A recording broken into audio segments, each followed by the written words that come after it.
Selamat pagi anak-anak, semoga semua dalam kondisi sehat ya. Sungguh bersyukur walaupun secara virtual, saat ini kita boleh mengikuti devosi bersama-sama. Sebelum Ibu membahas lebih jauh tentang bahan devosi hari ini, mari kita satu dalam doa. Allah Bapa yang baik, mengucap syukur karena Engkau memberikan kami nafas kehidupan yang baru. Bila saat ini kami akan bersama-sama membaca dan merenungkan sebagian dari berita firman-Mu, Tuhan kiranya yang memimpin setiap kami, bukalah hati dan pikiran kami sehingga kami boleh menerima firman itu dengan baik. Firman itu boleh tertanam dalam hati kami dan kami pun dapat melakukannya dalam kehidupan kami sehari-hari. Di dalam nama Tuhan Yesus kami berdoa, amin.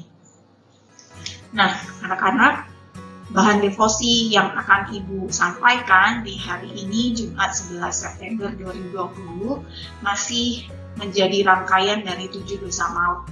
Dan ini adalah bagian yang terakhir, yaitu tentang kemalasan.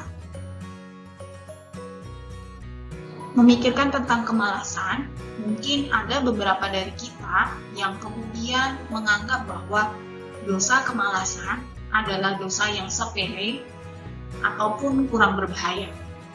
Kadang-kadang kita kemudian bisa membandingkan, ya mending malas daripada kita melakukan dosa yang besar lainnya, seperti contohnya membunuh. Masa sih membunuh dan kemalasan itu justru kemalasan yang merupakan bagian dari dosa maut. Jadi kadang-kadang kita seringkali berpikir bahwa kemalasan adalah dosa yang sepele dan kurang berbahaya.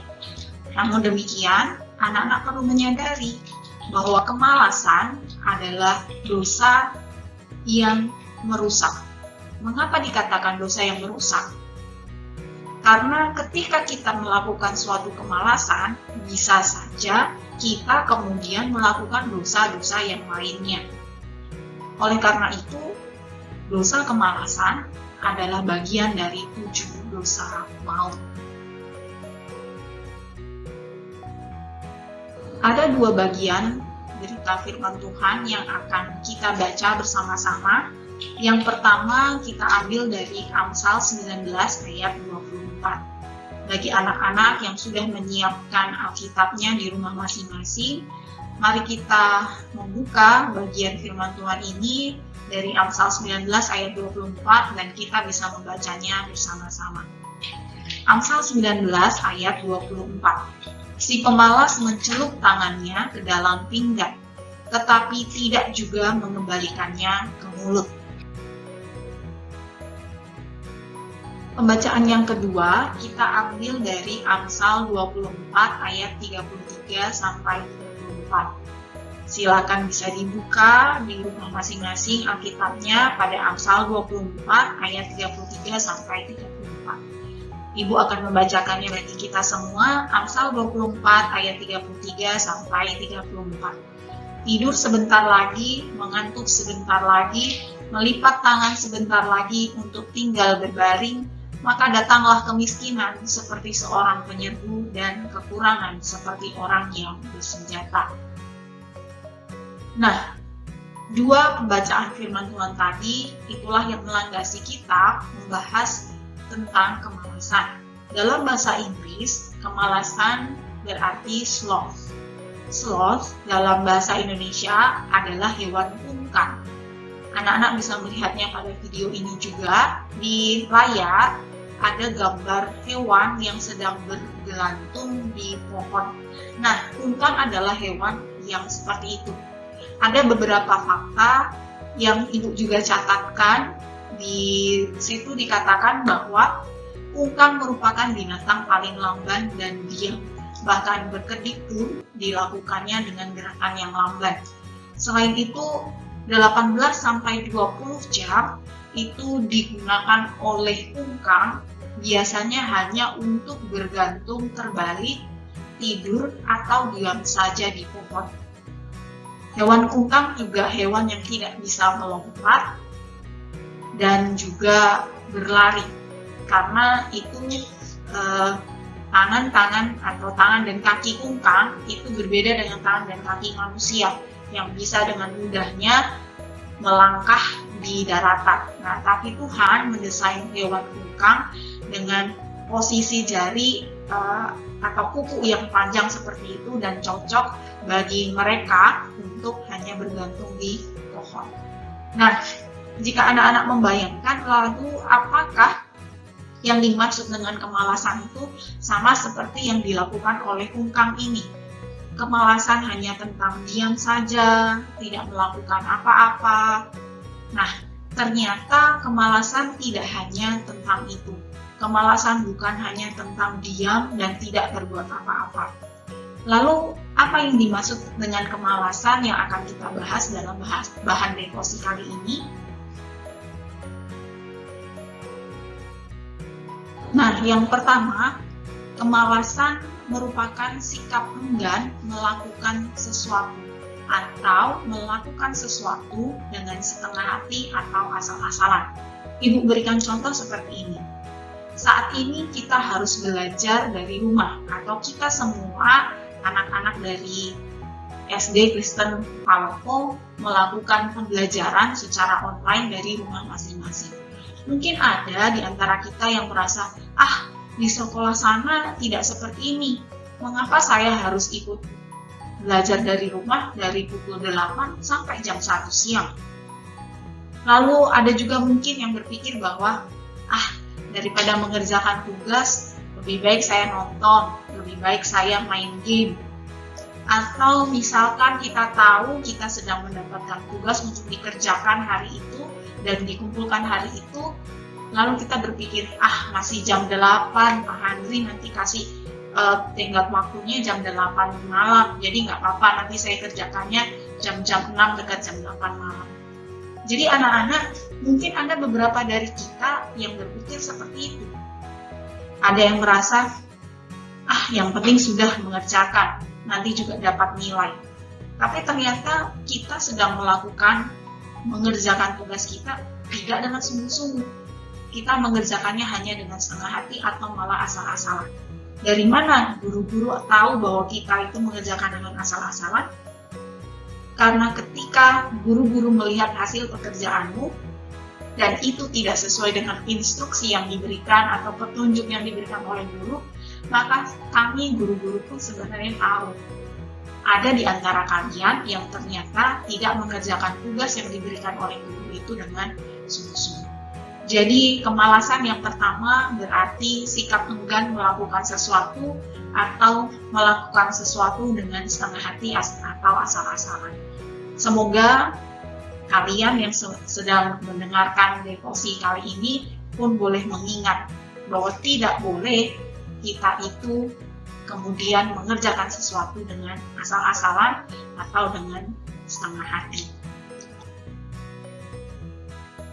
Ketika kita memiliki tekad untuk tidak melakukan segala sesuatu dengan asal-asalan, maka kita sebenarnya sudah mengingat apa yang diajarkan Paulus pada Kolose 3 ayat 23.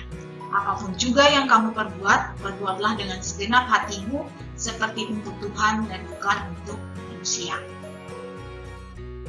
Hal yang kedua yang harus kita waspadai dari kemalasan adalah bahwa kemalasan merupakan sikap tidak peduli atau no care terhadap situasi yang terjadi di sekitarnya. Contohnya, jika ada orang yang membutuhkan pertolongan, kita tidak memberikan pertolongan. Jika kondisi seperti ini terus berlanjut, maka itu bisa mematikan kepekaan rohani kita. Kita akan menjadi pribadi yang egois dan tidak peduli dengan orang-orang di sekitar kita. Lebih parahnya, kita betul-betul menjadi pribadi yang individualistis. Maksud dari individualistis adalah kita sama sekali tidak mau tahu dengan kejadian yang terjadi di sekitar kita, atau bahkan apa yang sedang dilakukan oleh orang-orang di sekitar kita pun kita juga tidak memedulikannya. Jadi hati-hati dengan sikap no care atau tidak peduli yang merupakan bagian dari kemalasan. Hal yang ketiga tentang kemalasan adalah boredom atau kebosanan, yaitu kondisi di mana seseorang tidak memiliki gairah atau passion dalam melakukan apapun. Orang-orang yang dalam kondisi seperti ini biasanya tidak lagi bisa melihat hal-hal yang baik yang patut dinikmati dan dirayakan dalam hidup kita. Nah, Ibu berharap walaupun dalam situasi pandemi seperti ini, anak-anak tetap bisa menikmati BDR dan bukan mengalami kebosanan ya. Semoga kita bisa tetap bersyukur karena masih diberi kesempatan untuk belajar walaupun secara online. Jadi anak-anak, ada dua hal yang menjadi pokok tentang kemalasan. Yang pertama adalah bahwa kemalasan merupakan dosa tidak melakukan kehendak Allah. Dan yang kedua, kemalasan itu berarti dosa mengabaikan bahwa kita ini adalah makhluk komunal atau sosial. Allah telah menciptakan dan mendesain kita sebagai makhluk sosial atau makhluk komunal. Apabila kita yang adalah makhluk sosial atau makhluk komunal kemudian memilih untuk bersikap acuh tak acuh terhadap orang lain, maka ini menjadi gambaran bahwa kita sudah tidak memiliki gairah sebagai ciptaan Allah untuk melakukan kehendak Allah dalam dunia ini. Jadi anak-anak, berhati-hatilah karena kemalasan mengakibatkan manusia gagal dalam mengembangkan talenta yang telah diberikan Allah. Kita ini dipanggil untuk bekerja, mengusahakan talenta yang diberikan, dan merayakan hidup yang penuh dengan perjuangan. Anak-anak, setiap dari kita itu Tuhan telah berikan talenta dan karunia-Nya masing-masing. Jadi sudah seharusnya kita mengusahakan talenta kita, karunia yang Tuhan sudah berikan kepada kita gunakan dengan maksimal dan hanya untuk kemuliaan nama Tuhan. Waspadalah anak-anak, karena kemalasan akan mencapai puncaknya ketika seseorang mengalami yang namanya kemalasan rohani. Kondisi seperti apakah kemalasan rohani itu? Kemalasan rohani merupakan kondisi di mana seseorang tidak lagi memiliki gairah dan hasrat akan Allah. Dia juga tidak memiliki kerinduan untuk mengenal Allah. Jadi ketika seseorang sudah mulai menjauh dari persekutuan peribadatan di gereja, dia sudah mulai tidak lagi disiplin untuk berdoa ataupun membaca firman Tuhan, hati-hati. Jangan sampai kita termasuk anak-anak atau orang-orang yang sedang mengalami kemalasan rohani. Jadi bagaimana mengatasi kemalasan? Ada 3 hal yang Ibu bisa bagikan bagi kita semua. Yang pertama adalah mari kita sama-sama membangun persekutuan atau relasi yang intim dengan Tuhan. Kita bisa memulainya dengan meluangkan waktu berdoa dan membaca firman Tuhan di setiap harinya. Yang kedua, mari kita juga belajar dan melatih diri untuk belajar dengan sungguh-sungguh dan melakukan setiap tugas dengan penuh tanggung jawab. Yang ketiga, mari kita belajar untuk menyangkal diri, yaitu melatih diri kita untuk melakukan sesuatu yang baik dan benar, meskipun hal itu tidak kita sukai. Sampai di sini perenungan firman Tuhan kali ini. Terima kasih bagi anak-anak yang sudah mengikuti devosi pada pagi hari ini. Ibu akan tutup dalam doa. Mari kita berdoa. Allah Bapa, mengucap syukur karena Engkau kembali mengingatkan kami agar kami boleh terhindar dari dosa kemalasan. Kami berdoa kiranya Engkau ya Roh Kudus menuntun kami supaya kami boleh melatih diri kami untuk terus bersekutu, menjalin relasi yang intim dengan Tuhan. Kami berdoa kiranya Tuhan memampukan kami untuk melakukan segala sesuatu yang menjadi tugas dan tanggung jawab kami dengan penuh tanggung jawab. Kiranya Tuhan juga memimpin kami dalam kami melakukan aktivitas kami sepanjang hari ini. Pimpin kami Tuhan untuk menyelesaikan kegiatan BDR di hari Jumat ini dari pagi sampai siang hari nanti dengan sungguh-sungguh. Di dalam nama Tuhan Yesus kami berdoa, amin. Ya, terima kasih anak-anak. Kiranya devosi ini benar-benar bisa memberkati kalian dan kita semua boleh terhindar dari dosa kemalasan. Selamat pagi, selamat mengikuti kegiatan BDR. Tuhan memberkati kita semua. Amin.